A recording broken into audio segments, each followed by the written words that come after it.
Vasudevaya. Om Namo Bhagavate Vasudevaya. Om Namo Bhagavate Vasudevaya. Canto 1, Chapter 3, Text 1. Suta Uvacha Chakruhe Paurusham Rupam Bhagavan Mahatadivihi Sambhutam Shodashakalamado Lokasishrukshaya. Translation. Sutta said, in the beginning of the creation, the Lord first expanded himself in the universal form of the Purusha incarnation and manifested all the ingredients for the material creation.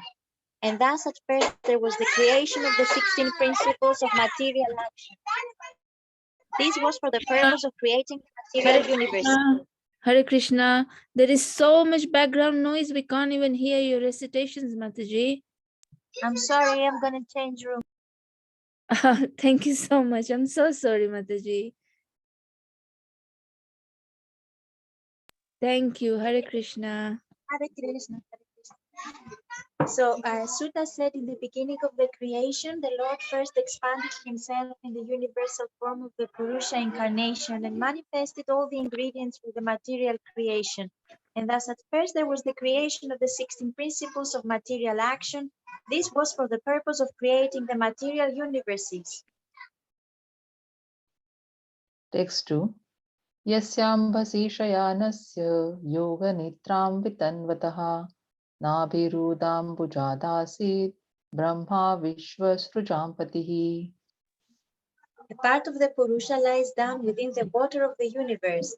From the navel lake of his body sprouts a lotus stem, and from the lotus flower atop this stem, Brahma, the master of all engineers in the universe, becomes manifest.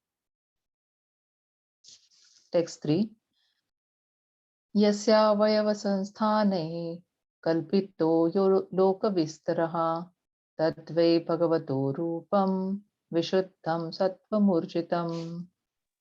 It is believed that all the universal planetary systems are situated on the extensive body of the Purusha, but he has nothing to do with the created material ingredients. His body is internally in spiritual existence per excellence.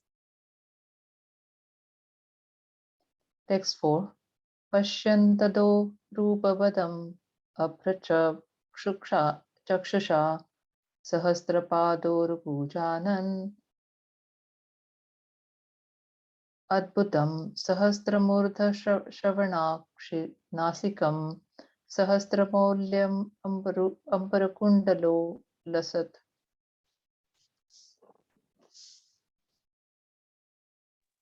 The devotees, with their perfect eyes, see the transcendental form of the Purusha, who has thousands of legs, thighs, arms, and faces, all extraordinary. In that body there are thousands of heads, ears, eyes, and noses. They are decorated with thousands of helmets and glowing earrings, and are adorned with garlands. Text 5. Etannanavataranam nidhanam bijamavyayam yasyam sanshena shrujjante devatirya naradayaha. This form, the second manifestation of the Purusha, is the source and indestructible seed of multifarious incarnations within the universe. From the particles and portions of this form, different living entities like demigods, men, and others are created. Text 6. Sa eva pratamam devaha kaumaram sargamashritah chacharadashchuram brahma brahmacharyam akhanditam. First of all, in the beginning of creation, there were the 4 unmarried sons of Brahma, the Kumaras, who, being situated in a vow of celibacy, underwent severe austerities for realization of the absolute truth. Text 7.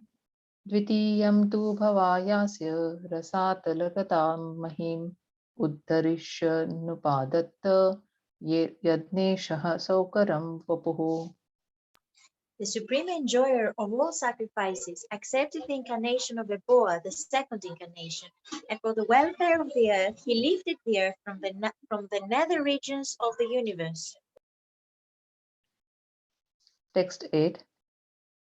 Trutiyam Rishi Sarkam Vai Devarshitva Saha Tatram Savat Tatram Satva Tamachashta Naishkaryam Karmana Yataha. In the millennium of the Rishis, the personality of Godhead accepted the third empowered incarnation in the form of Devarshi Narada, who is a great sage among the demigods. He collected expositions of the Vedas, which deal with devotional service and which inspire non-fruitive action. Text 9. Turye dharma kala sarge nara narayana vrushi bhutvatmo pashamo papetam akaro dushcharam tapaha. In the fourth incarnation, the Lord became Narada and Narayana, the twin sons of the wife of King Dharma. Thus he undertook severe and exemplary penances to control the senses. Text 10. Panchamaha kapilo nama siddheshaha kala viplutam provacha suraye sankhyam tattvagrama vinirnayam. The fifth incarnation, named Lord Kapila, is foremost among perfected beings. He gave an exposition of the creative elements and metaphysics to Asuri Brahmana, for in course of time this knowledge had been lost. Text 11. Shashtamatreerapatyatvam vruttah prapto nasuyaya anvikshikil malakaya pralladabhidibhya uchivan. The sixth incarnation of the Purusha was the son of the sage Atri. He was born from the womb of Anasuya, who prayed for an incarnation. He spoke on the subject of transcendence to Alaka, Pralada, and others, Yadu, Haihya, etc.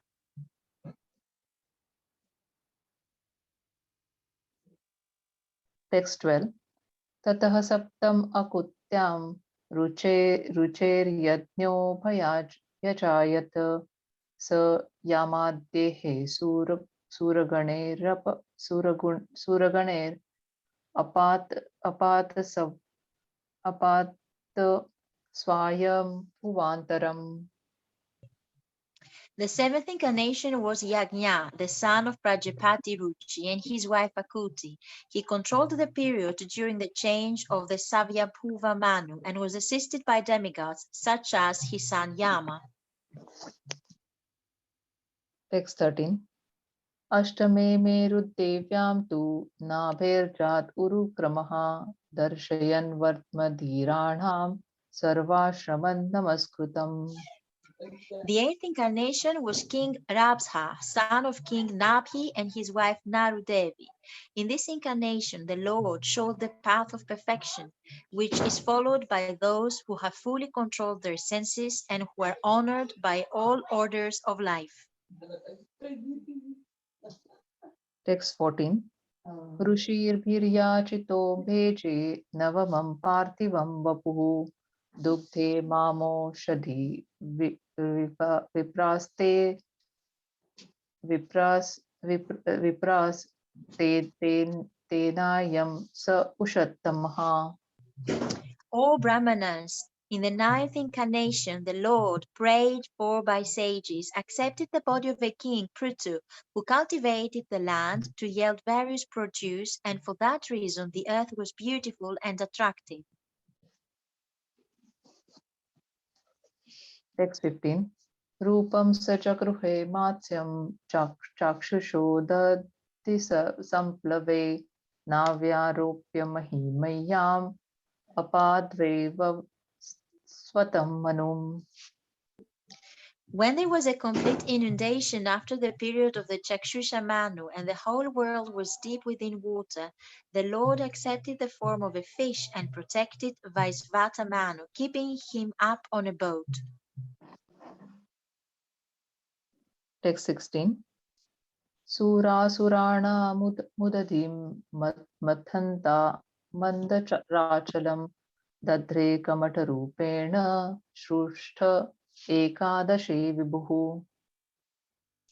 The 11th incarnation of the Lord took the form of a tortoise, whose shell served as a pivot for the Mandarachala hill, which was being used as a churning rod by the theists and atheists of the universe. Text 17. Dhanvantaram dvadashamam त्रयोदशममेव च अपययत् सुरानन्यां मोहयन् स्त्रिया. In the 12th incarnation, the Lord appeared as Dhatwantari, and in the 13th, he allured the atheists by the charming beauty of a woman and gave nectar to the demigods to drink.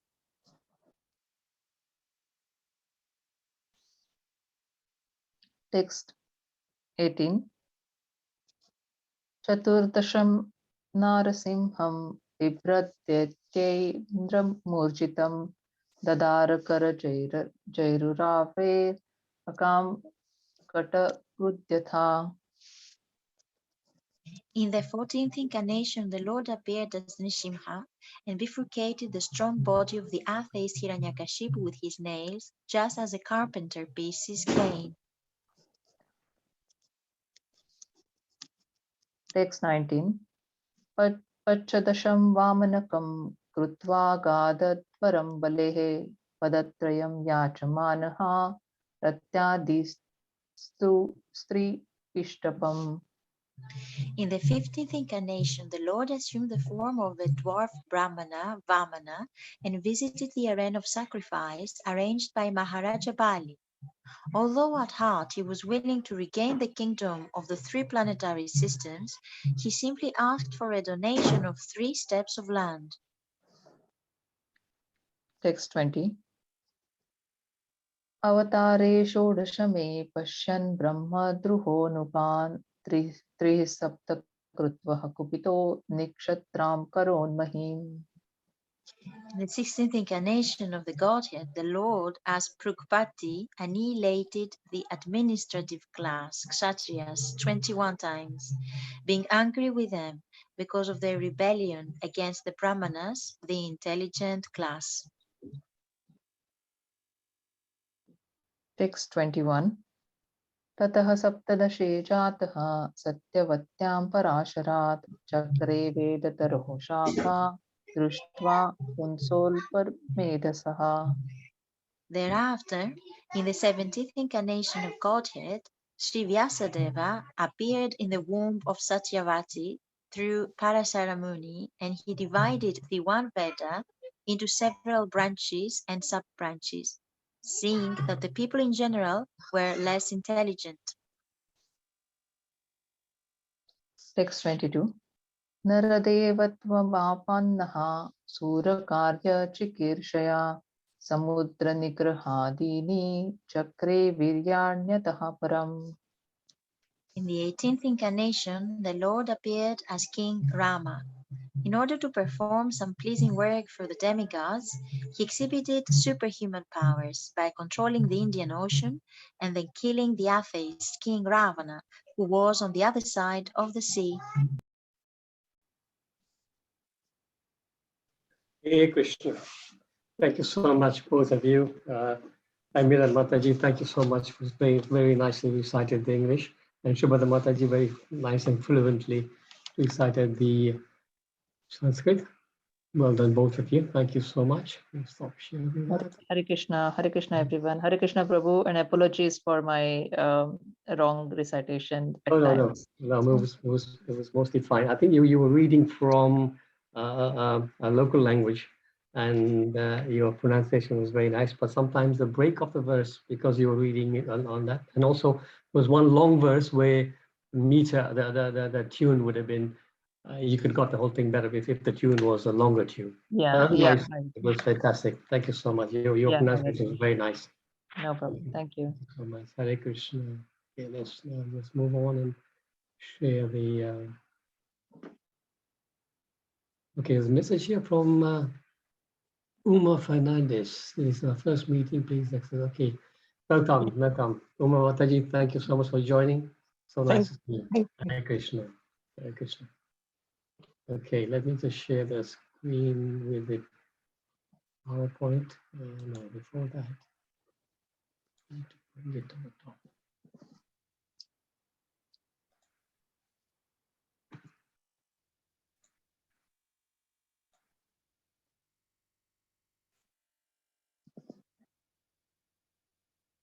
Okay, so we are now into the third chapter. Let me just get the participants up so I can mute. I will keep everybody muted so that there's no background sounds. So if you need to speak, you can unmute yourself at any time. So we've now begun the third chapter. We all heard the first verse yesterday from Vrindavan Chandra Prabhu. So before we go into the verses and the chapter, we'll just do the invocation mantras. Narayanam namaskrityam naram chaiva narottamam devim saraswatim vyasam tato jayam udirayet nashtaprayashu abhadreshu nityam bhagavata sevaya bhagavati uttama shloke bhakti bhavati naistiki Krishne svadamupagate dharma jnana dibishaha Kalau nasta disham esha purana kodunodita.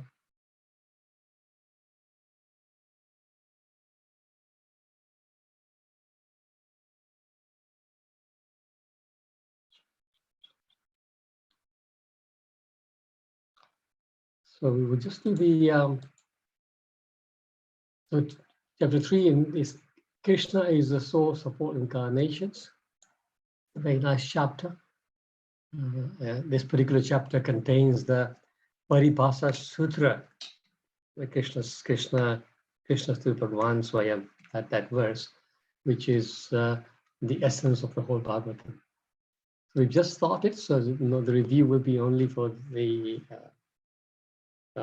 first verse, nothing else. Today is Ekadashi, so welcome all to the session because of Ekadashi. Ekadashi, we're supposed to be reading extra, chanting extra rounds, and hearing more. So we're all doing wonderful service for Ekadashi by actually attending the class and hearing the wonderful Srimad Bhagavatam. So in the first chapter, first canto, second chapter, 30 to 33, Shuddha Goswami briefly mentioned about the Purusha Avtaras. And now in this beginning of the third chapter, he's giving us further details of the Purusha Avtaras. So verses 1 to 5 will give us these further details. And yesterday, the text 1 spoke about Krishna accepting the form of the three Purushas. No, yesterday he spoke about the first Purusha only, didn't he? He spoke about the Karanada Krishna for creating universes from the Mahatattva. So that's where we are. And today we will continue. So, Om Namo Bhagavate Vasudevaya. Om Namo Bhagavate Vasudevaya. Om Namo Bhagavate Vasudevaya. Srimad Bhagavatam, first canto, chapter 3, text 2. Yasyam bhasi shayanasya yoga nidram vitanvata nabhihridam bhujad asid brahma vishva srijam pati. A part of the Purusha lies down within the water of the universe. From the navel lake of his body sprouts a lotus stem, and from the lotus flower atop this stem, Brahma, the master of all engineers in the universe, becomes manifest. So this is the description of the Garbhodakshaya Vishnu now. So we will recite the purpose. So we've got 3 pages of the purpose on my screen, 3 screens rather. So if we can just, anybody can unmute and just read the first screen. Can I read, Prabhuji? Yes. Is it Banutania, yeah? Yeah, the first part. Yeah. Yeah, if you read the first page, and then we will have Krishna Mataji read the second page. Okay. Hare Krishna, everyone. The first Purusa is Karnadaksha Vishnu. From his skin holes, innumerable universes have sprung up. In each and every universe, the Purusha enters as the Garbhodaksha Vishnu. He is lying within the half of the universe, which is full with the water of his body. And from the navel of Garbhodaksha Vishnu has sprung the stem of the lotus flower, the birthplace of Brahma, who is the father of all living beings and the master of all the demigods, engineers engaged in the perfect design and working of the universal order. Within the stem of the lotus, there are 14 divisions of planetary systems, and the earthly planets are situated in the middle.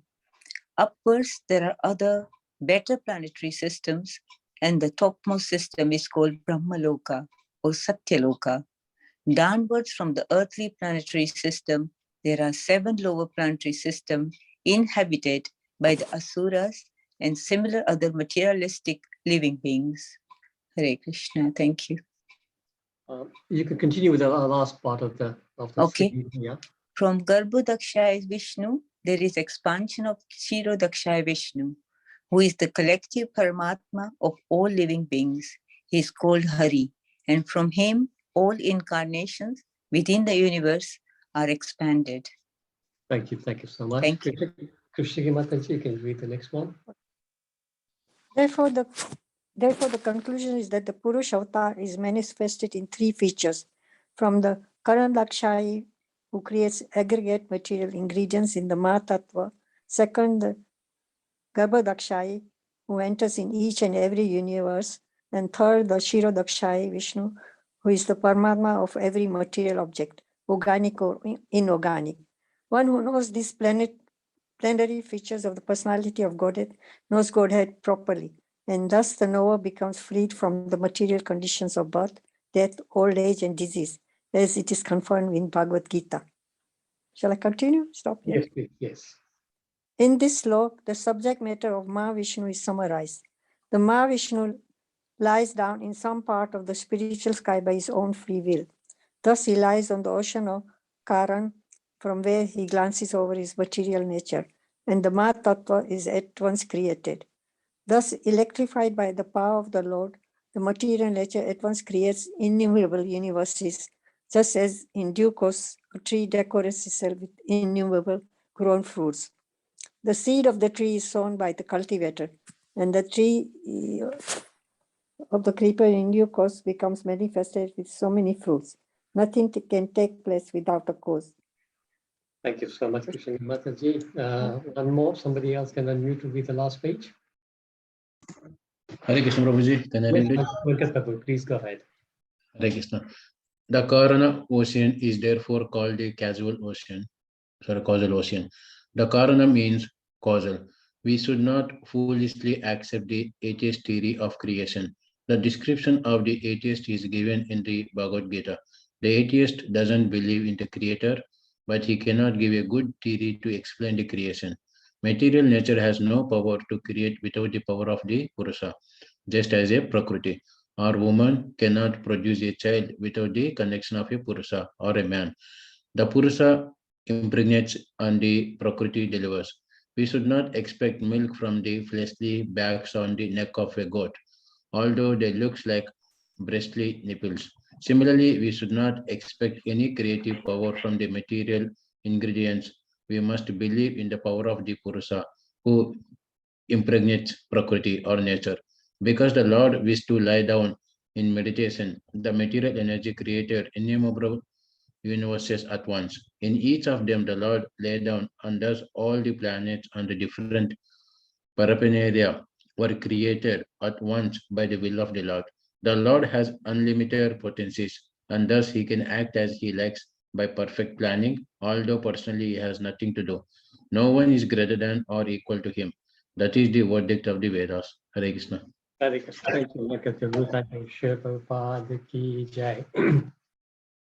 Om Ajnanatimirandasya Jnananjana Shalakaya Chakshurunmilitam Yena Tasmai Shri Gurave Namaha Shri Chaitanya Manobishtam Stapitam Yena Bhutale Swayam Rupa Kadamayam Dadati Swapadantikam Vandeham Shri Guru Shri Yuttapadakamalam Shri Guru Vaishnavasya Shri Rupam Sagrajatam Sahagana Raghunathan Vitam Tam Sajivam Sadavaitam Savadutam Parijana Sahitam Krishna Chaitanya Devam Shri Radha Krishna Padan Sahagana Lalita Shri Vishakhan Svetamsha Hey Krishna Karuna Sindhu Dina Bandhu Jagatpate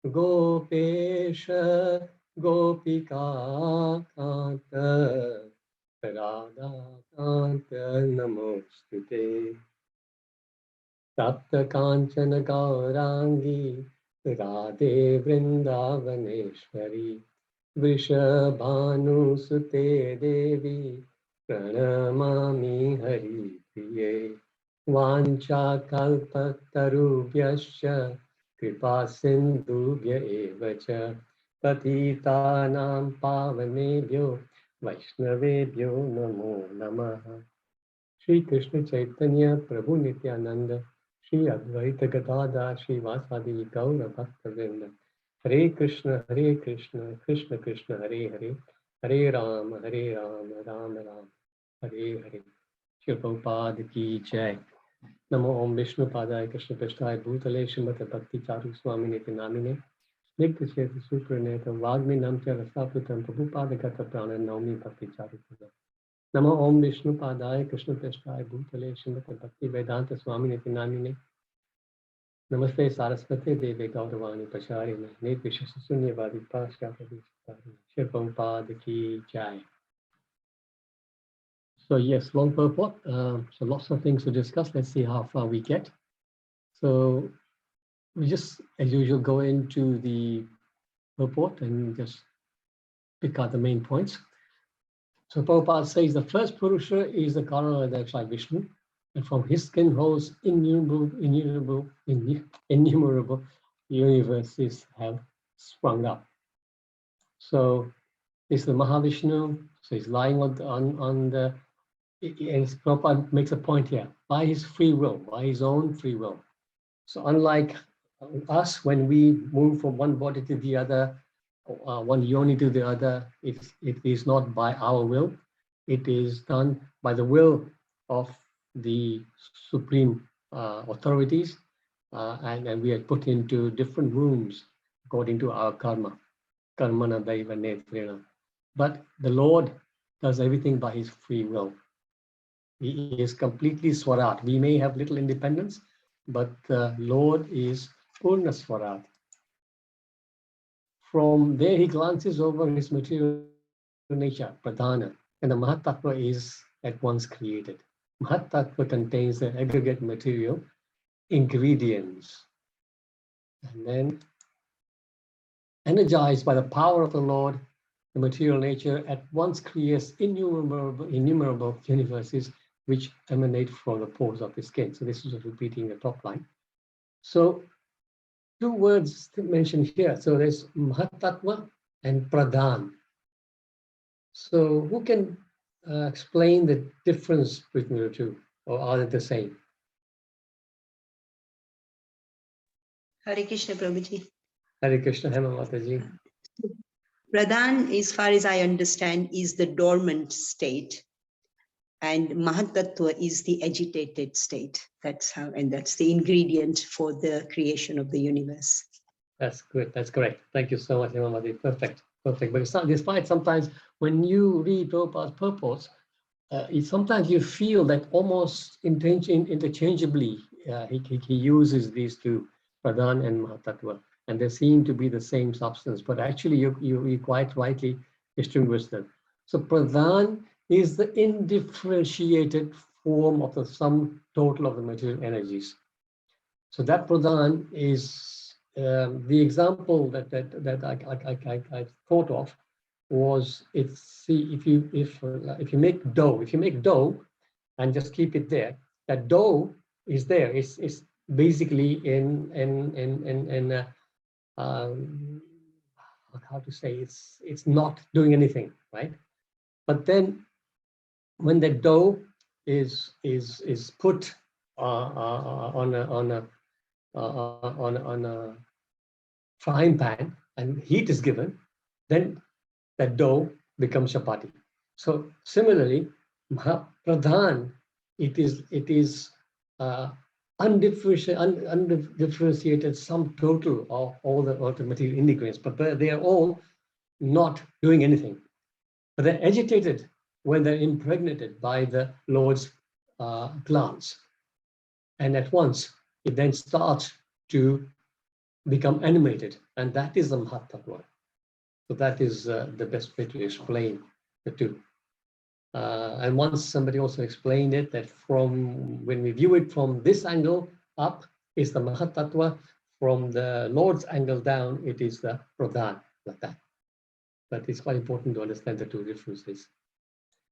And he uses the analogy here, just as the seed of a tree is sown by the cultivator, and the tree or creeper in due course decorates itself with innumerable flowers and fruits. So similarly, these universes are coming out. The Lord is breathing. So from his breathing, so we breathe from our mouth, but we also do know that we also breathe through our skin, right? So similarly, when the Lord is lying down in water, so if we are underwater, and we have some experience sometimes when we go in a swimming pool or whatever, we go underwater, we put our head underwater. If we just blow out some air from our mouth or nose, the bubbles will come out, right? So similarly, because of the breathing, so these universes are coming out from the Lord's mouth, Lord's nose, but also throughout his skin, from all the pores of his skin.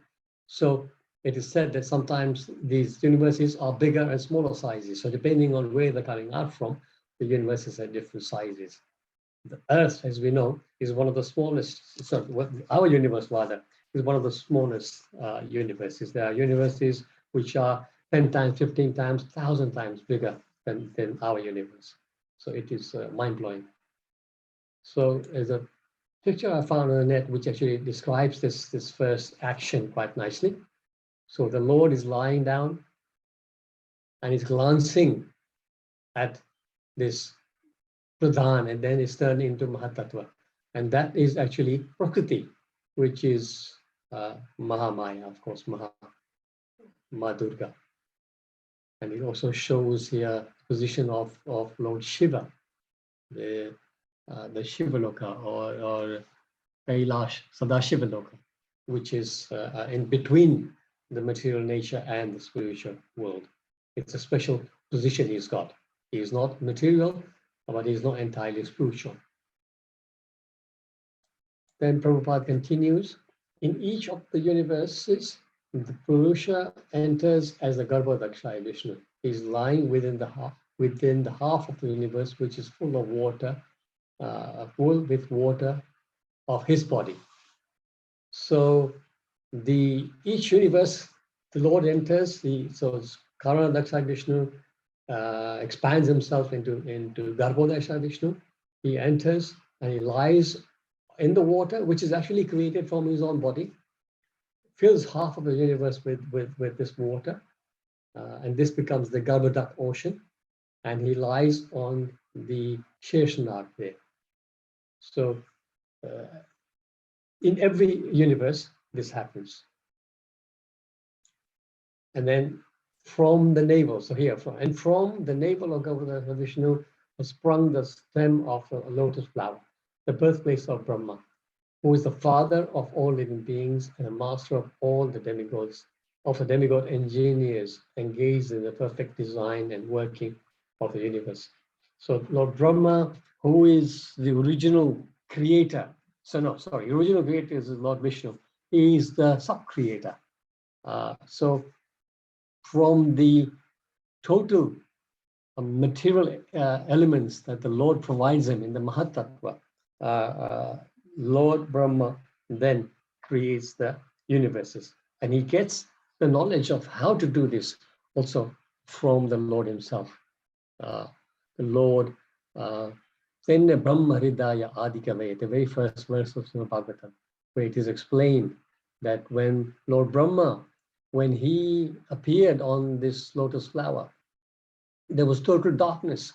He couldn't see anything. He couldn't figure out what he was, who he was, and where he was, or what his purpose was. And then he hears a sound, a two syllable sound. What is the sound?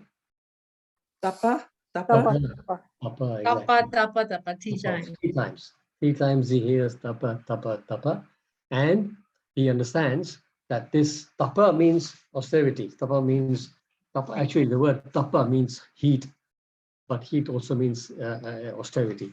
So tapa also means austerity rather. So he realized that I need to do tapa to try and figure out what's going on. So he goes into deep meditation, and from that meditation, he gets the knowledge. The Lord then reveals the knowledge from within his heart. As we know, the knowledge is within all of us, as it was in Lord Brahma's heart. It is revealed by the Lord. So the Lord imparts that knowledge, but it's knowledge already there. So within the stem of the lotus, there are 14 divisions of planetary systems, and the earthly planets are situated in the middle. So here in this verse, in the 3rd canto, chapter 10, text 8, this is explained. Padmakosham tada vishya bhagavat karma choditaha ekam yabhankshit vakamshit uruda trida bhavyam visaptada.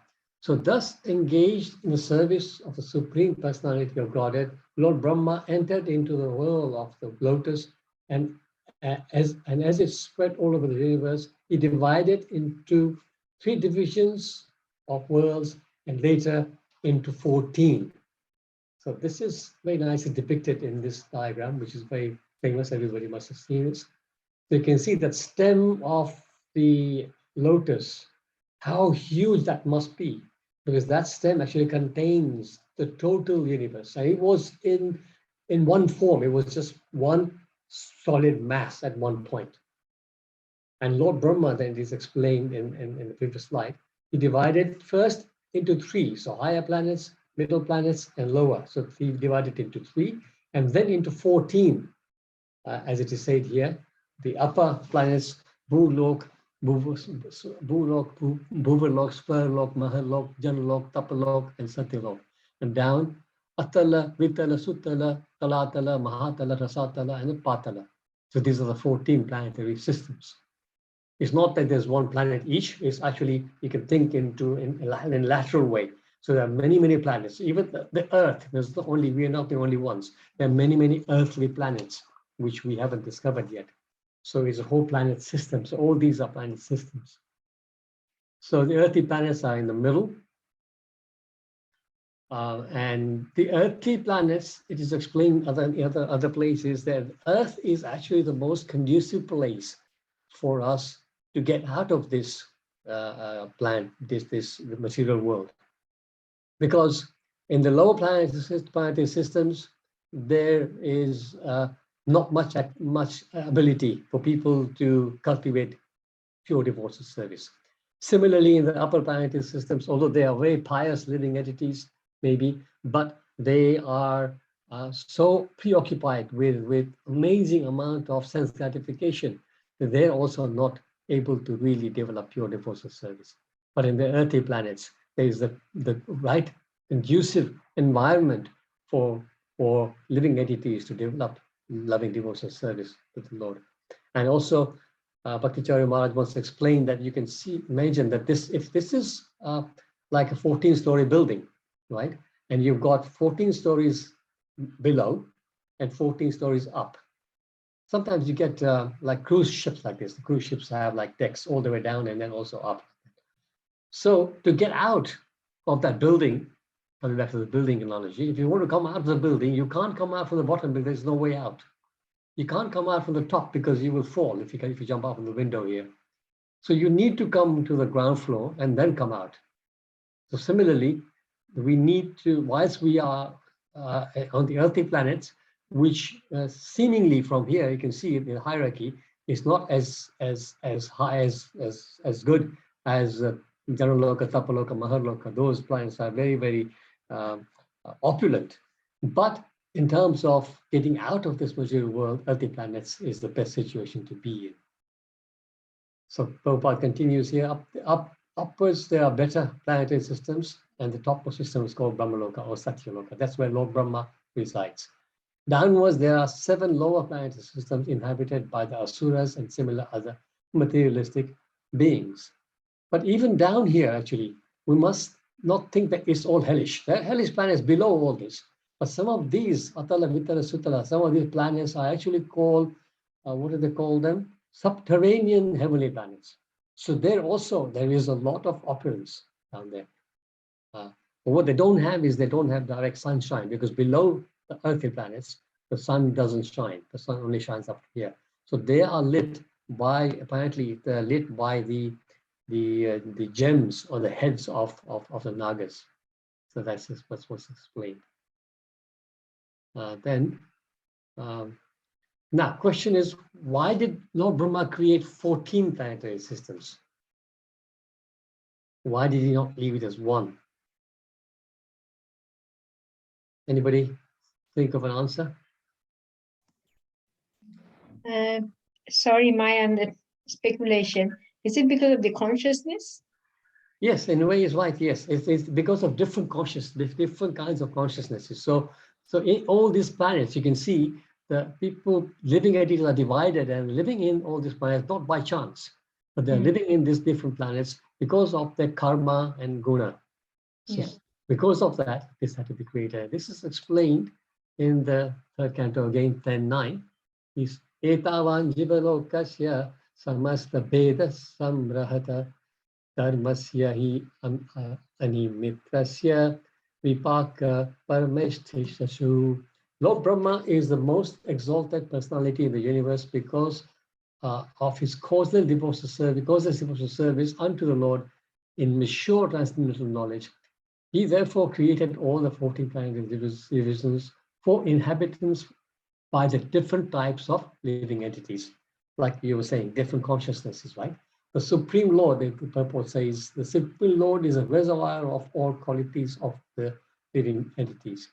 The conditioned souls in the material world reflect only part of those qualities, and therefore they are sometimes called pratibimbas. These pratibimbas living entities, as part and parcel of the Supreme Lord, have inherited different proportions of his original qualities. And in terms of the inheritance of these qualities, they appear as different species of life and are accommodated in different planets according to the plan of Brahma. Then, the report continues from Garbhodakshaya Vishnu. There is an expansion of the Kshirodakshaya Vishnu, who is the collective Paramatma of all living beings. He is called Hari, and from him all incarnations within the universe are expanded. So the Kshirodakshaya Vishnu, the 3rd expansion of the Purusha expansions. So he is all pervasive. He is within all living entities, including animals, birds, bees, and trees, planets, etc. And he also exists in the atom. So he is all-pervading, he's everywhere. So that Kshirodakshaya Vishnu also is the source of all incarnations, as it is explained. It'll be explained further in this chapter as we go. So then continues, one who knows these planetary features of the personality of Godhead knows Godhead properly, and thus the knower becomes freed from the material conditions of birth, death, old age, and disease, as it is confirmed in Bhagavad Gita. So 4.9 Bhagavad Gita talks about one who knows, has the knowledge, is free from these conditions. Janma karma chame divyam evam yoveti tatvata tatva deham punar janma naiti mameti sojunam. One who knows the transcendental nature of my appearance and activities does not, upon leaving this body, take his birth again in this material world, but he attains my eternal abode, the original. The Prabhupada is saying the one Supreme Personality of Godhead is eternally engaged in many, many transcendental forms in relationships with his unalloyed devotees. This Vedic version is confirmed in the verse of the Gita personally by the Lord. And this verse is, he who accepts this truth on the strength of the authority of the Vedas and of the Supreme Personality of Godhead, and who does not waste time in philosophical speculations, attains the highest perfection stage of liberation. Simply by accepting this truth on faith, one can without doubt attain liberation. So one needs to just understand with faith the Lord's position. And if we truly understand the Lord's position, that already gives us the eligibility to make further advancement in spiritual life and eventually leave this world. We should not foolishly accept the atheistic theory of creation. So the atheist does not believe in the creator. So there's a famous pastime, not a pastime, it's a famous story we all know about, was it Isaac Newton? So as we know, scientists, they don't believe in the creator. So Isaac Newton actually was a scientist, but he also was a believer. He believed in a supreme being. So one time, what he did was he actually created a model of the universe, of the solar system.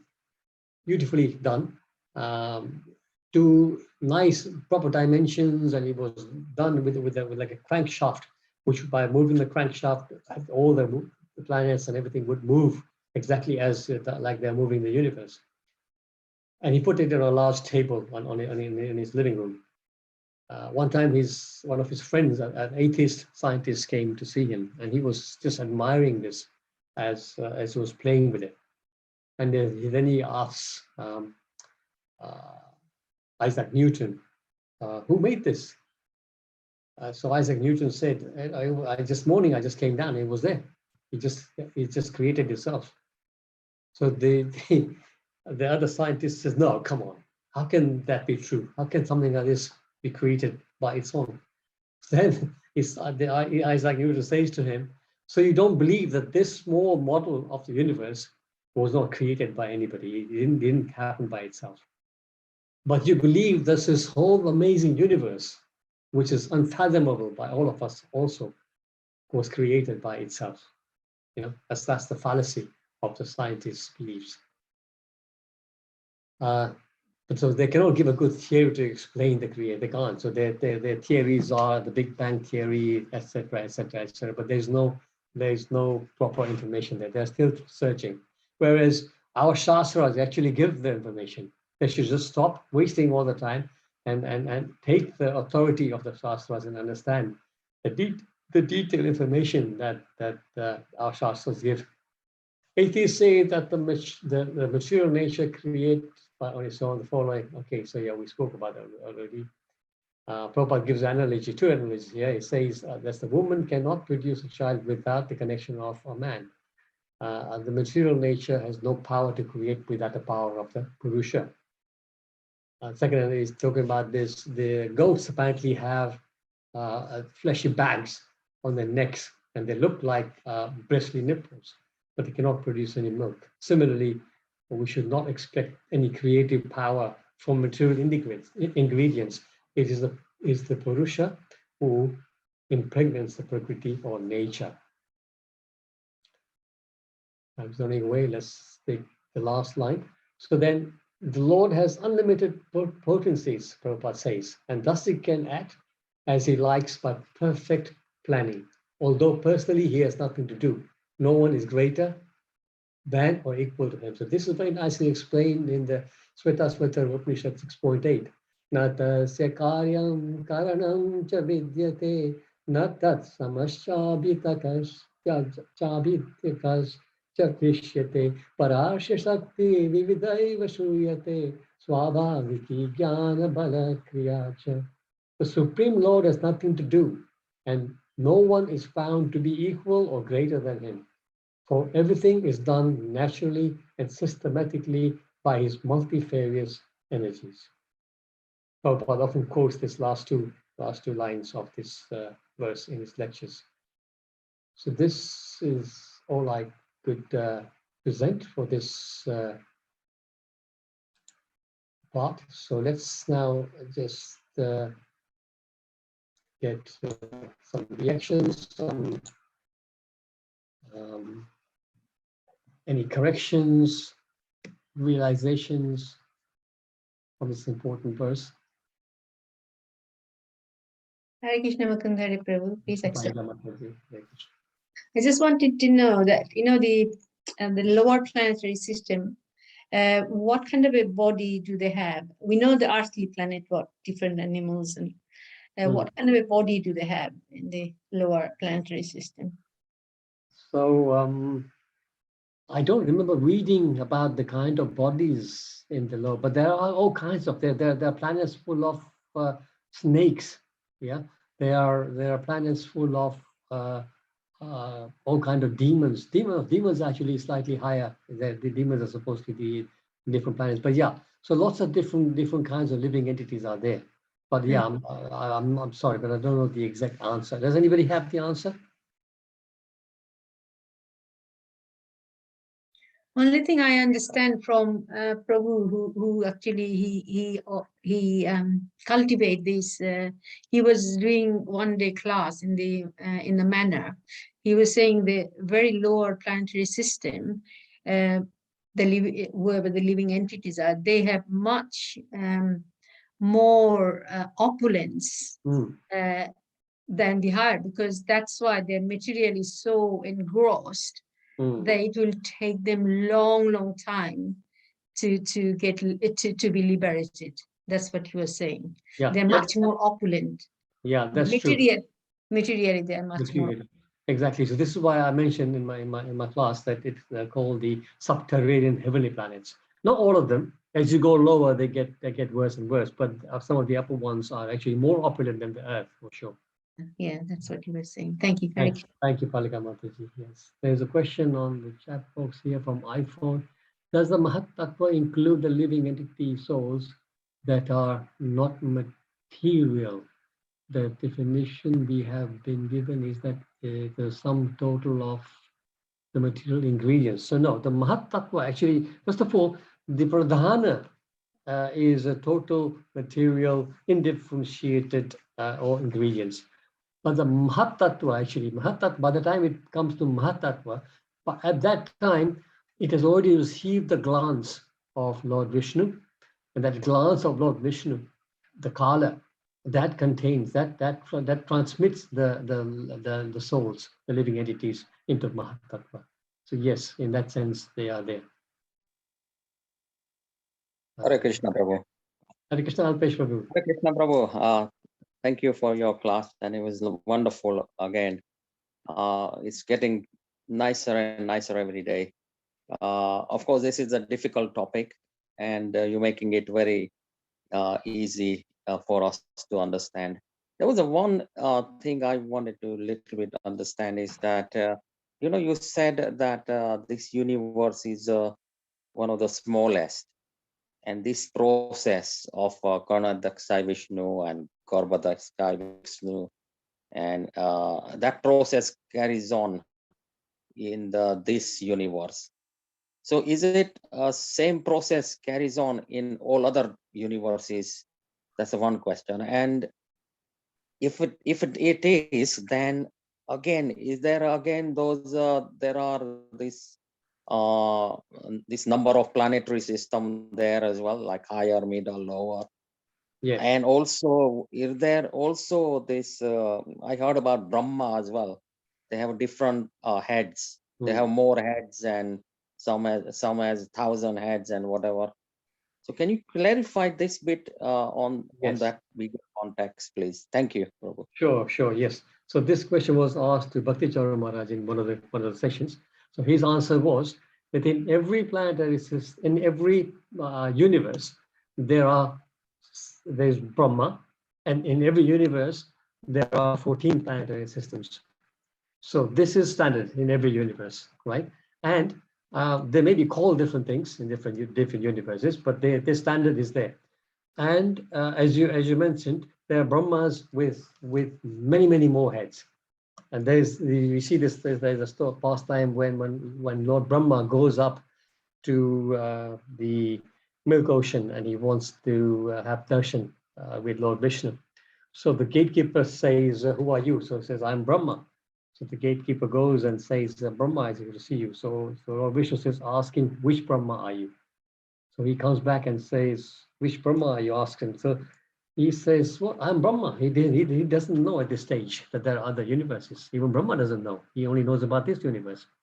So by the time he asks the questions, Lord Vishnu has already realized that this is what's happening. So he invites the other Brahmas to arrive. Suddenly he sees these Brahmas arriving, 16 heads, 24 heads, 100 heads, 1,000 heads, like that.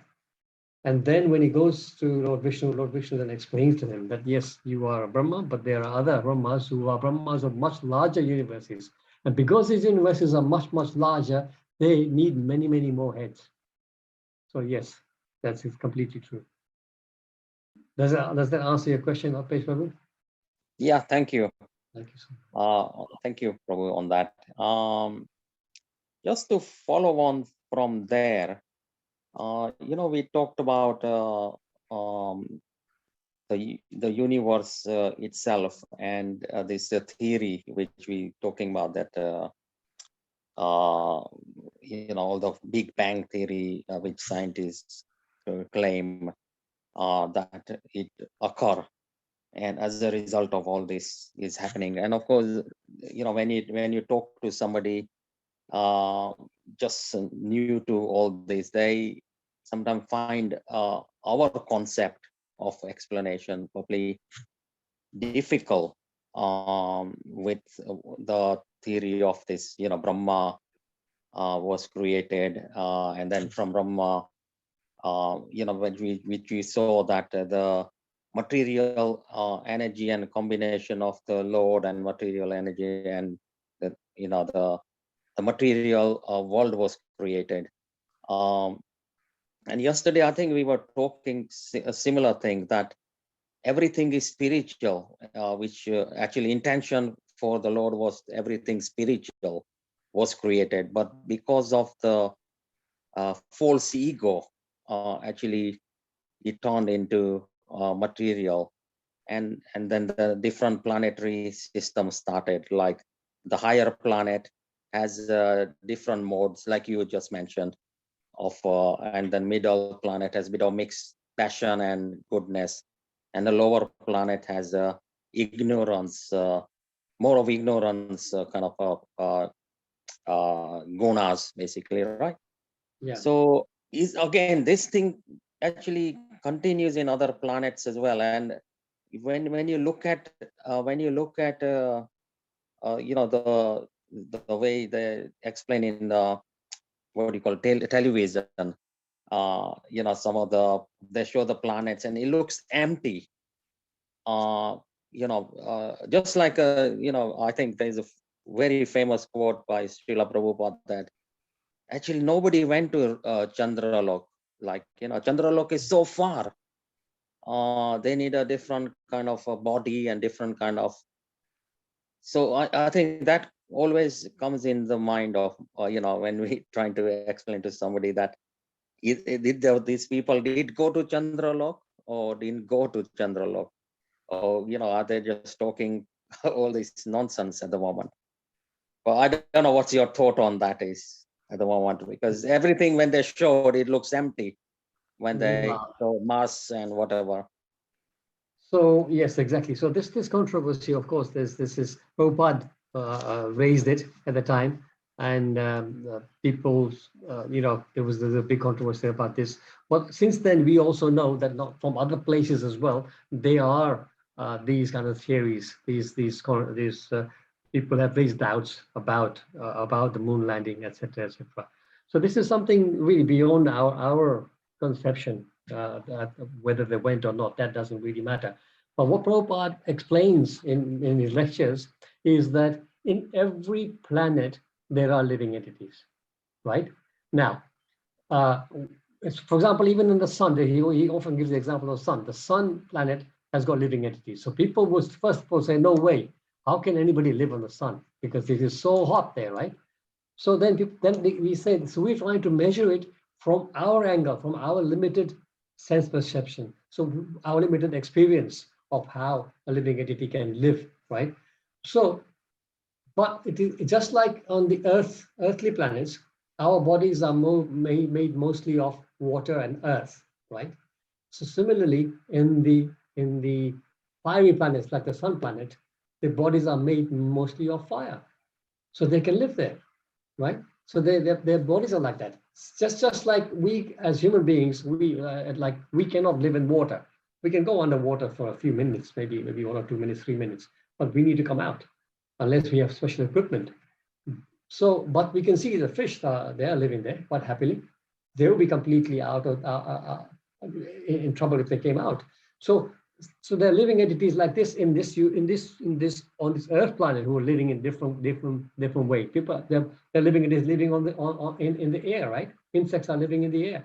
But so we have to then extend that into our head and accept this information from the Shastra that every planet has living entities. Now, why can't you see them? Because again, we haven't got the eyes to see those living entities, right?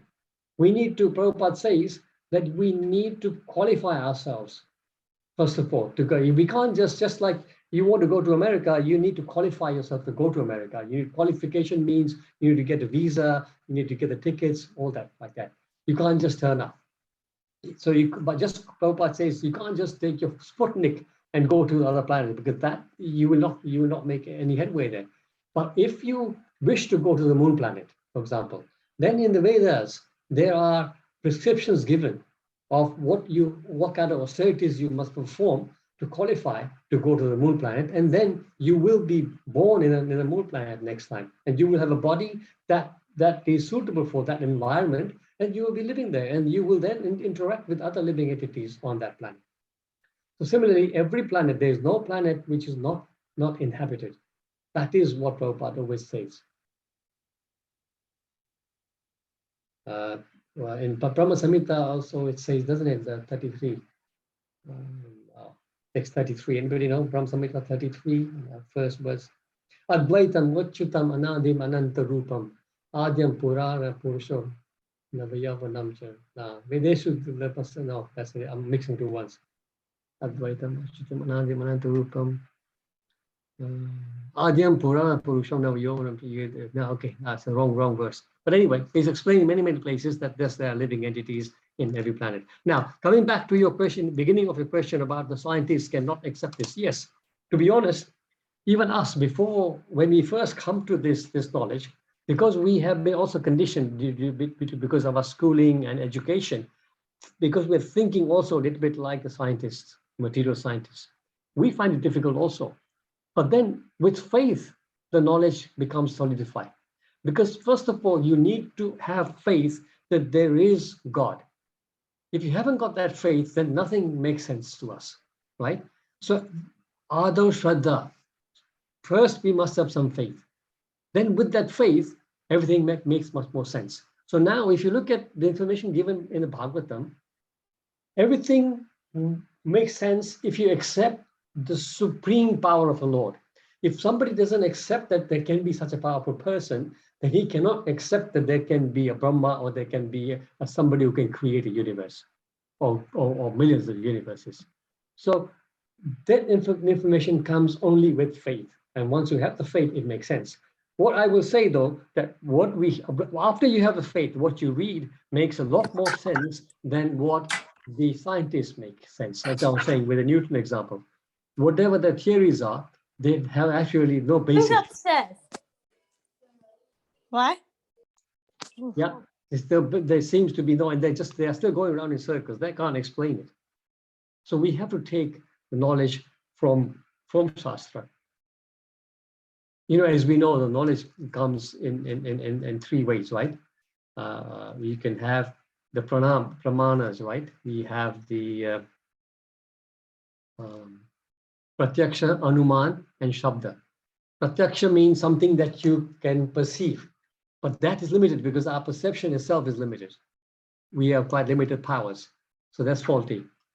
Then Pratyaksha, Anuman. Anuman means that you hypothesize. Okay, because this is this. You put 2 and 2 together and make 5. Yeah, that can be wrong. So you see a man and a woman walking together, and you think, okay, they must be husband and wife, but they could be brother and sister. So that perception can be wrong, like that, right? But the most reliable way of receiving knowledge is Shabda Praman. Shabda Praman means knowledge from the Shastras. We don't need to reinvent the wheel, because some very, very elevated, some very exalted souls have put the Shastras together. So we need to just accept that. But as you say, yeah, it is going to be always an argument with those hardened scientists. They will never accept it. So it's like never the twain shall meet. We have to just accept that and move on. Thank you, Prabhu. Thank you. Prabhuji, I attend also a Prabhupada Leela Mitra class from Mayapur Institute. This particular subject was discussed at quite length. I think there was almost a 2-hour discussion on Prabhupada's thoughts on moon landing and how he discussed this. This was discussed actually, and there was an interesting explanation that was given. It's like if aliens landed in the middle of the Sahara Desert here, they would, deduce that there is no life on Earth and it's inhabitable. That small section of the landing pad area that they've analyzed, or that their robot may have done. So it's like if you have a vessel that's landed on the surface of the ocean, and this says there's no life here, there's only water. But if they can't understand what's underneath because they can't look underneath or don't have the equipment or eyes, as you say rightly. So it's a question of perception and lack of qualification, as you rightly say. And it was quite nicely explained. I'm not very good at regurgitating what was discussed, but it was a really nice explanation as to how Prabhupada tried to explain that in terms of lack of qualification, lack of eyes, and of course lack of perception when they have landed, if they did land. Of course, it was a big if, but if. Exactly. So there you go. Thank you so much for that, Shailesh. Yeah, exactly. This topic can actually be a whole seminar actually about this, and many people have done this. And you can maybe have lots of sessions online from Chanda Chaitanya Prabhu, not Chanda, it's Chaitanya Chandra Prabhu. Is it Chaitanya Chandra Prabhu? Chaitanya, the scientist. Yes, Chaitanya Charan Prabhu.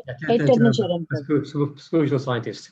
He's done many sessions on this. Yeah, lots of things. So there's a couple of things on the net here, on the chat here, where I quickly look through. Thank you for explaining. I really like the analogy of the building coming ground to level. Yeah. The question is, which planet has the highest consciousness? Yes. So the higher you go, the consciousness is purer and higher. So Satyaloka, Brahmaloka, that is got the highest consciousness. Thank you for the question. And then, second question was Brahmaloka and Satya same. Yes, yeah, I just answered that. Brahmaloka and Satyaloka are the same system, prior system.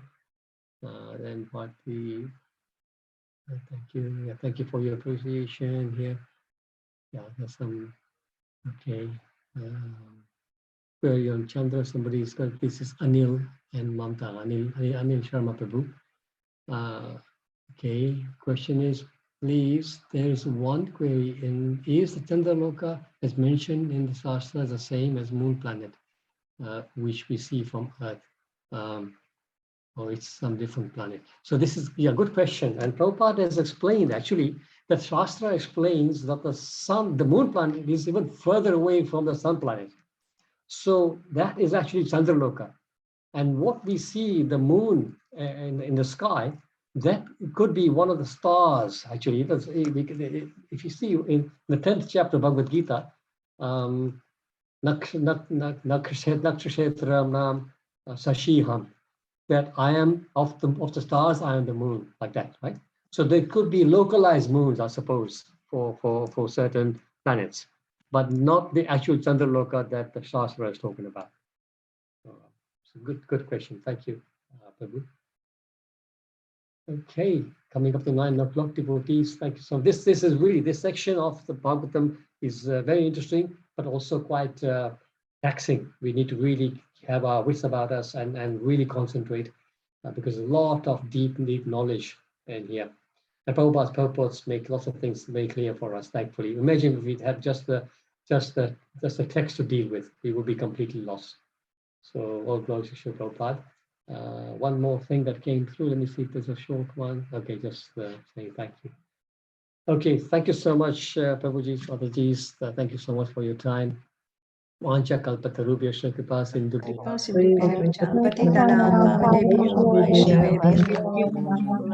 you, Prabhuji. Thank you, Prabhuji. Thank you, Prabhuji. Thank you, devotees. Hare Krishna, everybody. Hare Krishna, everyone. Thank you very much. Hare Krishna. Thank you. Thank you, Prabhuji. Hare Hare Krishna. Krishna. Hare Krishna. Yeah. Hare Krishna, Miraben, Hare Krishna. Okay, there is one thing I want to ask. Pradhan નું તમે શું કહ્યું હતું? So Pradhan is like the total material ingredients in like a original stage with unagitated, undifferentiated stage. So it is just total ingredients without any action within them. That's called Pradhan. So that's all material ingredients. So So that exactly that remains in a dormant stage. It's like a dormant stage. But see, when Lord Vishnu's glance reaches there, then it becomes active. That it becomes Mahatattva. Then things start to work, act. And the creation starts, Prakriti and everything. Mahatattva glance karvathi. Vishnu glances. Vishnu glances, and then Pradhan is then turned into Mahatattva.